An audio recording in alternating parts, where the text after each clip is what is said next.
Chapter 40. And it came to pass after these things, that the butler of the king of Egypt and his baker had offended their lord the king of Egypt. And Pharaoh was wroth against two of his officers, against the chief of the butlers, and against the chief of the bakers. And he put them in ward in the house of the captain of the guard into the prison, the place where Joseph was bound. And the captain of the guard charged Joseph with them, and he served them. And they continued a season in ward. And they dreamed a dream, both of them, each man his dream in one night, each man according to the interpretation of his dream, the butler and the baker of the king of Egypt, which were bound in the prison. And Joseph came in unto them in the morning, and looked upon them, and behold, they were sad.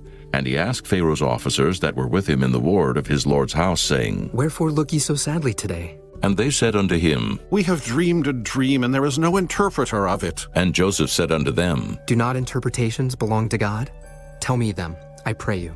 And the chief butler told his dream to Joseph, and said to him, In my dream, behold, a vine was before me, and in the vine were 3 branches, and it was as though it budded, and her blossoms shot forth, and the clusters thereof brought forth ripe grapes.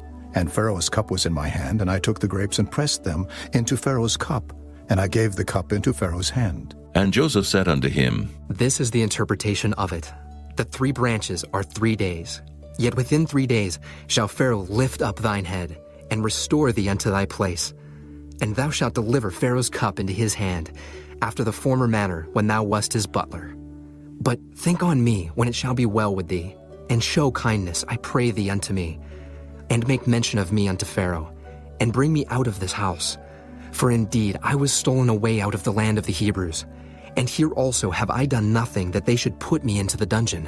When the chief baker saw that the interpretation was good, he said unto Joseph, I also was in my dream, and behold, I had 3 white baskets on my head, and in the uppermost basket there was of all manner of bakemeats for Pharaoh, and the birds did eat them out of the basket upon my head. And Joseph answered and said, This is the interpretation thereof. The 3 baskets are 3 days, yet within 3 days shall Pharaoh lift up thy head from off thee, and shall hang thee on a tree, and the bird shall eat thy flesh from off thee. And it came to pass the 3rd day, which was Pharaoh's birthday, that he made a feast unto all his servants. And he lifted up the head of the chief butler and of the chief baker among his servants. And he restored the chief butler unto his butlership again, and he gave the cup into Pharaoh's hand. But he hanged the chief baker, as Joseph had interpreted to them. Yet did not the chief butler remember Joseph, but forgat him.